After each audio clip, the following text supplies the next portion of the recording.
네, 안녕하세요. 영어를 가르치는 수빈쌤입니다. 오늘 영상은 저에 대한 이야기이기도 하면서 고등학교 내신을 공부하고 있는 많은 학생들에게 좀 도움이 되는 내용으로 준비를 해봤어요. 오늘은 영어 내신을 어떻게 공부해야 하는지 알려드릴 건데, 그 전에 이제 먼저 제가 이 영어 내신 아니면은 이 내신이라는 것에 대해서 잘 알고 있는 사람인가에 대해서 좀 이야기를 한번 해볼게요. 저는 이 내신, 수시, 정말 잘 알고 있는데요. 그 이유가 저는 고등학교 3년 동안 전교 1등을 한 번도 놓치지 않은 정말 이 수시 파이터였습니다. 3년 동안 정말 잘할 때는 그때가 1학년, 고등학교 1학년 2학기였던 것 같은데 전 과목이 1등이었어요. 그렇게 3년 동안 정말 지치지 않고 꾸준하게 압도적인 전교 1등을 했기 때문에 그래도 그 누구보다 정말 자신 있게 수시, 내신에 대해서 이야기할 수 있다고 생각을 합니다. 자, 근데 이렇게 얘기를 듣다 보면은 우리 친구들이 저 쌤은 그냥 뭐 원래 공부 잘하던 사람 아니야? 약간 나랑은 좀 거리가 있는 사람 같은데? 라고 생각을 할 수도 있을 것 같아요. 근데 저는 정말 자신 있게 말을 하자면 저는 공부를 정말 한 번도 하지 않은 정말 그냥 평범한 학생이었다가 중학교 3학년에서 고등학교 1학년으로 올라가는 딱 그 시기 때부터 공부를 한 그런 사람입니다. 어, 중학교 때까지는 정말 평범했던 것 같아요. 평범하게 뭐 친구들 따라서 영어 학원 다니고 수학 학원 다니고 선생님한테 혼날까 봐 숙제하고 그런 정말 평범한 학생이었고 성적도 그냥 딱 중위권 정도 나왔던 뭐 그런 정말 평범한 학생이었어요. 그런데 이제 뭐 학원에서 저희 지금 그때도 학원에서 이제 자습실을 같이 운영을 해서 중학교 때부터 자습을 하던 친구들이 있었는데 그 자습을 정말 한 번도 하지 않았던 끝내 고집을 피워서 한 번도 하지 않았던 그런 학생이었다가 이제 개인적인 이유로 어떤 계기가 있어서 고등학교로 올라가는 딱 그 시기에 공부를 해야지라고 결심을 하게 됩니다. 그래서 그때부터 어, 고1 올라가는 그 겨울방학 때부터 매일매일 자습실에 나가서 공부를 해요. 그렇게 첫 시험에서 전 과목이 1등은 아니었고 수학을 전교 1등 하게 됩니다. 그런데 제가 대체 누군데? 제가 다른 과목도 아니고 수학을? 왜냐면 그 당시에 그 지역에서 수학을 좀 할 줄 안다, 좀 날고 긴다는 소위 좀 수학 머리가 좋은 그런 학생들 대부분이 저희 학교로 왔었기 때문에 당연히 그 아이들이 전교권에 있겠거니라고 생각을 했는데 당연히 걔네들이 전교권에 있긴 했지만 대뜸 처음 보는 애가 전교 1등을 하니까 학교가 발칵 뒤집어진 거예요. 근데 저는 그게 되게 좋더라고요. 저는 살면서 내가 공부를? 이라고 생각을 하고 살았고, 그런데, 계기에 의해서 열심히 공부를 했는데, 이렇게 뭔가 공부로서 주목을 받으니까 멀게만 느껴졌더니 공부라는 게 되게 새롭게 다가오고, 그리고 그때 제일 많이 들었던 생각이, 뭐야, 나는 절대 안 될 줄 알았는데, 나도 하니까 되네? 라는 생각이 되게 컸던 것 같아요. 그래서 그렇게 전 과목을 좀 잘 다듬어서 첫 시험 때부터 전교 1등을 하게 됩니다. 1학기 때 제가 전교 1등을 한 거죠.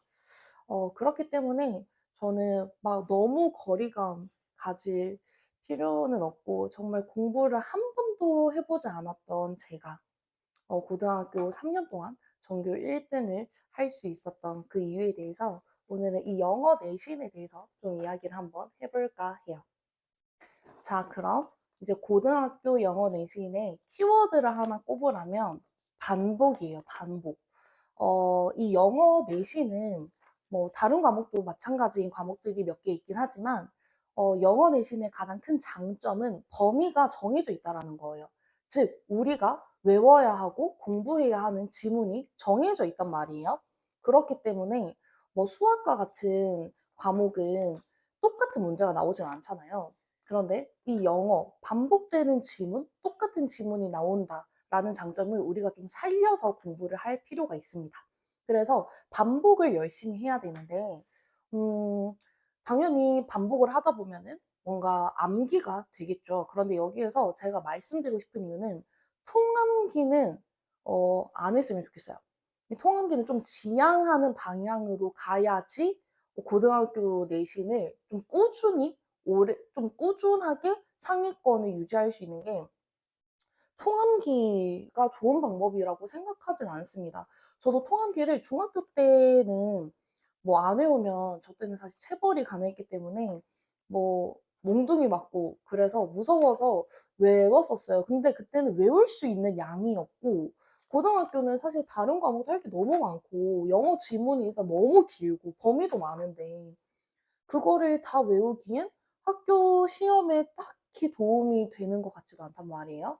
그래서 사람이 쓸 수 있는 에너지가 정해져 있잖아요. 그러니까 이 에너지를 무엇을 암기할 것인가를 정해서 똑똑하게 나눠서 써야 할 필요가 있어요.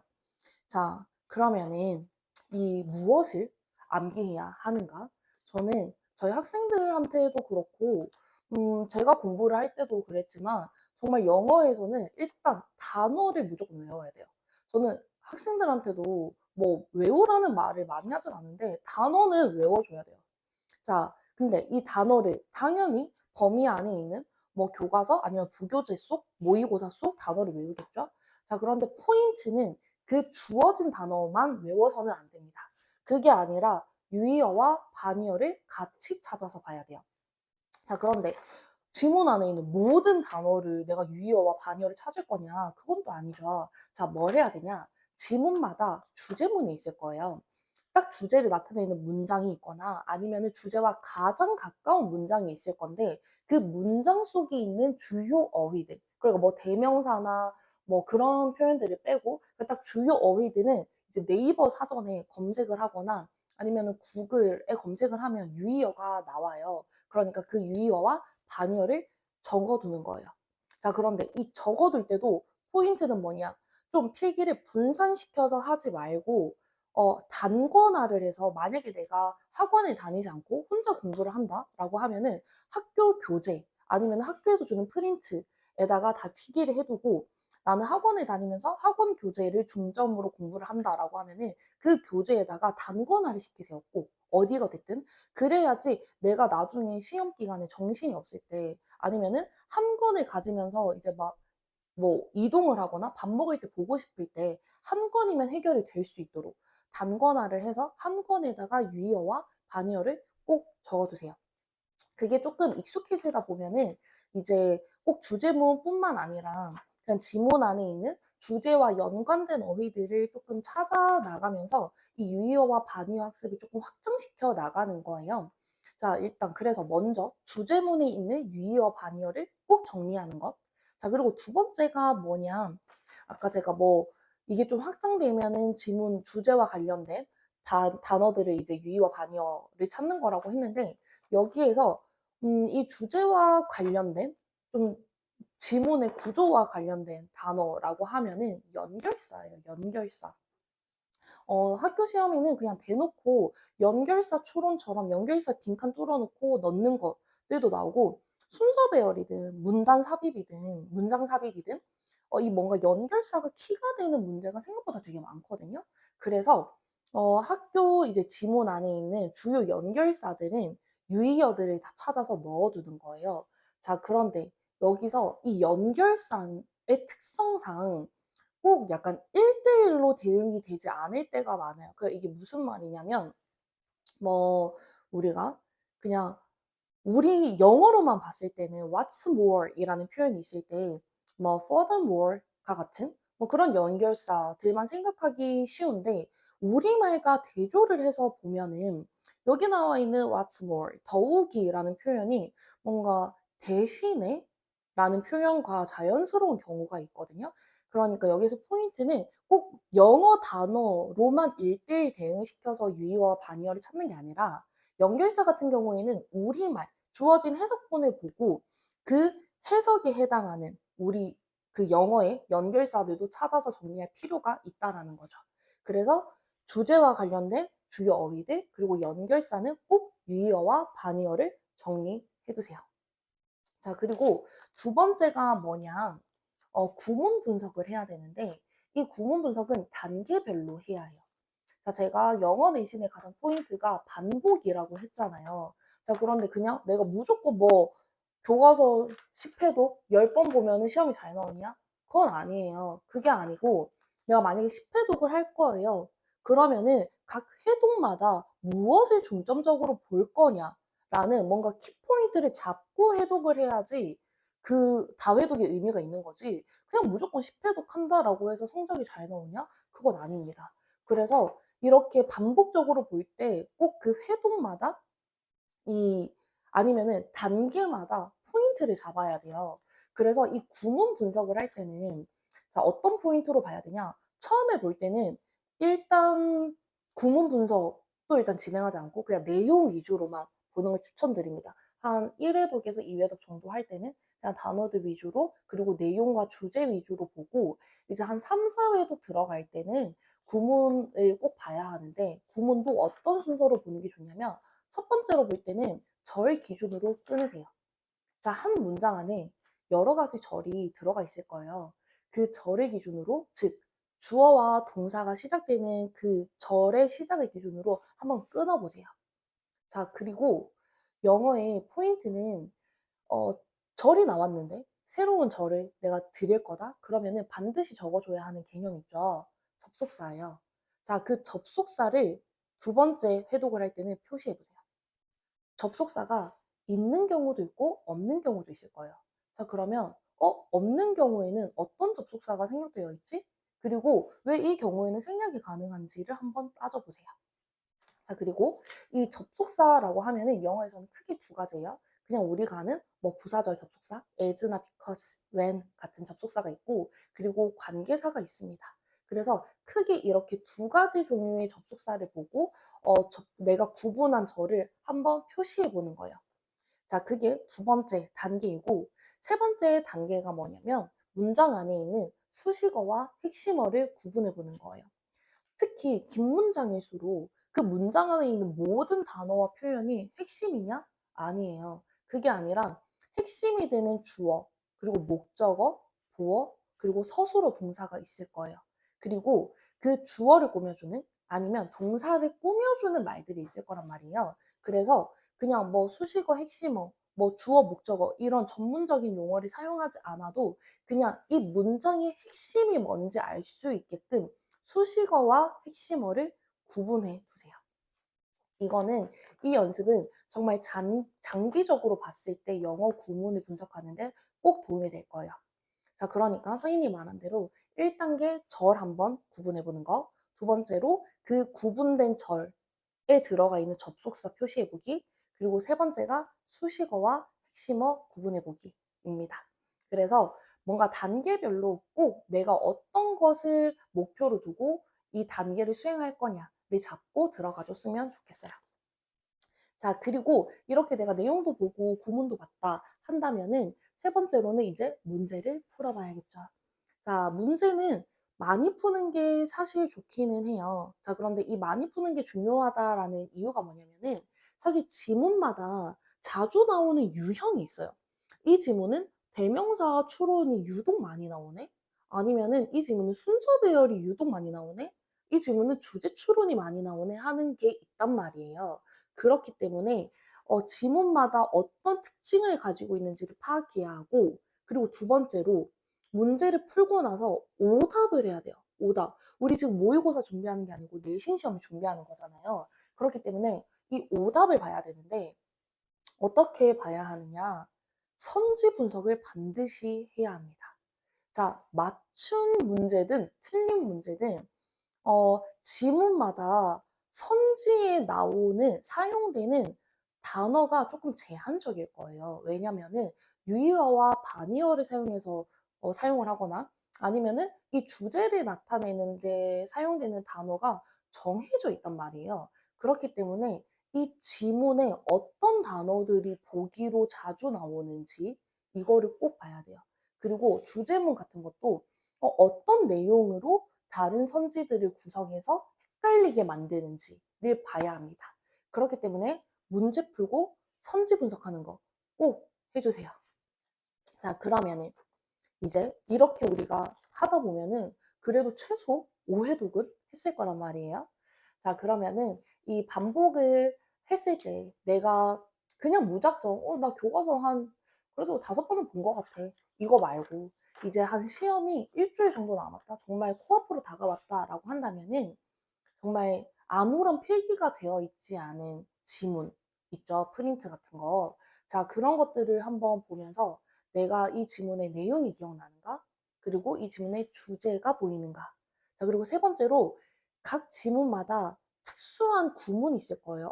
이 지문에서는 맞아. 도치 구문이 있었는데, 강조 구문이 있었는데, 아니면은 관계대명사가 되게 복잡했는데, 이런 구문이 기억이 나는가? 이 세 가지 내용, 주제, 특수구문 이렇게 세 가지를 기준으로 내가 떠올려지는지를 일종의 백지 테스트인 거죠. 영어의 백지 테스트를 그냥 정말 백지에 지문 쓰는 게 아니라 그냥 필기가 없는 좀 깨끗한 그런 지문을 가지고 이 세 가지가 떠오르는가로 백지 테스트를 해줘야 합니다. 자, 그러고 이제는 조금 더 공부에 대한 일반적인 얘기를 한번 해볼게요. 시간 관리를 어떻게 해야 하냐라는 질문을 되게 많이 받는데, 저도 고등학교 동안은 스터디 플래너를 꼭 썼던 것 같아요. 그런데 뭔가 정말 그냥 고지식하게 스터디 플래너를 무조건 써야 되는가? 그게 아니라 시간 관리를 할 수 있는 툴이 있어야 돼요. 본인만의. 내가 뭐 어플을 쓴다. 아니면 나는 패드에 뭐 굿노트 같은 그런 데다가 캘린더에 정리를 한다라고 한들 뭐가 됐든지 간에 본인이 시간을 관리할 줄 아는 툴이 필요한데 그 이유가 뭐냐면 단순히 시간 관리를 하는 것뿐만 아니라 내가 어떤 과목에 어느 정도 시간을 쏟았고 어느 정도의 진척이 있는가가 보여요. 왜냐면 흔적이 남아있기 때문에 내가 수학 과목을 그래도 이 정도 했네가 잡히거든요. 그래서 스터디 플래너, 뭐 꼭 플래너가 아니더라도 자신의 공부를 기록하고 계획을 세워야 돼요. 자, 근데 이 계획을 세울 때도 전략적으로 세워야 되는데 저는 어떻게 세웠냐면 학교 시간표에 따라서 세웠어요. 학교 시간표별로 일단 가장 이상적인 건 그 날 배운 과목을 한 번씩 복습을 하는 게 가장 이상적이긴 하지만 그 학교 시간표 안에서 진도가 있을 거잖아요. 수학이 뭐 이번 주에는 이 정도 진도가 나갈 것 같아 라는 게 어느 정도 감이 오잖아요. 그러면은 그거에 맞춰서 한 주 동안 큰 계획을 세워두는 거예요. 내가 이 주에는 이 정도 개념을 끝내야지, 이 정도 범위까지 끝내야지가 있어야지 하루 정도 뭐 계획을 못 지킬 수 있잖아요. 그래야지 주차별 계획이 있어야지만 내가 하루 정도 계획을 못 지켰어도 뭔가 유연하게 대처를 할 수 있단 말이에요. 그렇기 때문에 크게 계획을 세우고 그리고 하루하루 세부적으로 계획을 세우는 게 필요합니다. 뭐가 됐던 꼭 계획을 세우고 본인의 시간을 관리하는 그런 수단과 방법은 꼭 있길 추천드려요. 내신 공부에서는. 자, 그리고 마지막으로 멘탈 관리 어떻게 해야 되냐 얘기를 많이 듣는데 저도 정말 수많은 위기들이 있었어요. 고등학교 생활을 하면서. 그런데 뭐 그런 거 다 둘째치고 정말 이 목표만을 두고 멘탈 관리를 어떻게 했냐라고 얘기를 하자면 저는 제 스터디 플래너를 아직도 가지고 있는데 스터디 플래너에 어, 매일매일 제 목표를 적었던 것 같아요. 매일매일 내가 가고 싶은 대학교와 학과를 적고 그리고 나는 무조건 된다. 이런 뭔가 나에게 힘이 되는 그런 말들을 꼭 적어 뒀는데요. 음, 본인이 뭔가 멘탈적으로 지쳐 있다, 아니면 지칠 수 있다라는 걸 의식하고, 그리고 본인에게 힘이 되는 그런 문구들을 상기시켜 주는 거, 그리고 진짜 뭐가 됐든, 뭐, 극단적으로 사람이 긍정적인 생각을 할 수 있고, 부정적인 생각을 할 수 있다라고 한다면, 긍정적인 생각을 하는 게 무조건 좋지 않겠어요? 특히 고등학교 내신은 장기적인 싸움이에요. 정말 장기전이기 때문에 멘탈 관리가 정말 중요합니다. 그래서 내가 이번 시험을 망쳤어도 괜찮아요. 장기전이기 때문에. 중간고사 망치면 기말고사로 커버하면 되고 1학기 망치면 2학기 때 커버하면 돼요. 이미 지나간 것에 연연해 하지 말고 지나간 내 과거의 잘못은 반성하되 자책하지 말고 나는 무조건 된다 라는 저는 고등학교 친구들한테는 어느 정도 좀 맹목적인 자신감? 진짜 막 공부 하나도 안 하고 나 뭐 전교 1등 할 거야 이런 거 말고 내가 열심히 하고 정말 최선을 다하고 있다면 거기에서는 저는 근거가 있다고 생각하거든요. 꼭 결과가 좋지 않았다고 하더라도 그 과정 자체가 근거이기 때문에 자신감을 꼭 가졌으면 좋겠어요. 그리고 진짜 하고 싶은 말은 음, 뭐 요즘 유튜브나 많은 미디어에서 뭐 영어 공부 이렇게 하세요. 뭐 수학 공부 이렇게 하세요. 그런 거 많이 보잖아요. 이것도 해야 되고 저것도 해야 되고 이렇게도 해보고 저렇게도 해보고 따지지 말고 그냥 하세요. 그냥 하는 게 제일 중요해요. 해봐야지 내가 뭐가 부족하고 내가 어떤 성향의 사람인지를 알 수 있어요. 그러니까 일단 그냥 무조건 해보세요.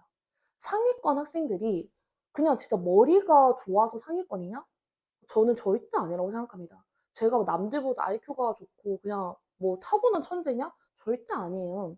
그게 아니라 저는 정말 남들보다 운이 좋게 저에게 맞는 공부법을 빨리 안 것 같아요.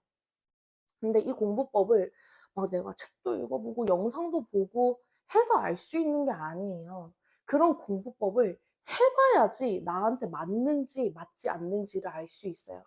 그렇기 때문에 저는 고등학교 내신에서 싸움이 뭐냐? 공부를 빨리 해보고 나에게 맞는 최적의 공부법을 찾는 그 싸움이라고 생각합니다. 그래서 방학 때 그냥 독서실 나가서 공부를 일단 해보세요. 영어 단어도 뭐 학교에서 외워보든 노래를 들으면서 외워보든 뭐 집에서 외워보든 밥을 먹으면서 외워보든 다양한 환경에서 이런저런 방법들을 빨리빨리 시도를 해보고 나는 이럴 때 좀 영어 단어가 잘 외워지네? 나는 좀 이런 환경에서 수학 공부가 잘 되네? 이걸 빨리 알아서 거기에 맞게 계획을 세워서 빨리빨리 나에게 최적의 환경을 구축해 나가는 그 싸움이거든요. 3년 동안 고등학교 이 내신을 잘 마무리하려면은 그냥 하고 나에게 맞는 공부법을 찾고 그대로 3년을 실행하는 것. 그것이 저는 핵심이라고 생각합니다. 자, 오늘 영상은 저의 공부 이야기부터 공부법 그리고 마지막은 잔소리까지 좀 다양하게 이야기를 해본 것 같은데요. 우리 고등학교 친구들 정말 너무너무 힘든 그런 시기죠. 제가 누구보다 치열하게 살았기 때문에 그 시기의 간절함을 너무너무 잘 알고 있고 그렇기 때문에 너무 응원해주고 싶어요. 우리 대한민국의 고등학교 친구들 영어 내신 그리고 모든 과목의 내신 공부 파이팅해서 힘내시고 이제 곧 다가올 시험도 잘 치기를 응원할게요. 그럼 오늘 영상은 여기까지 하겠습니다.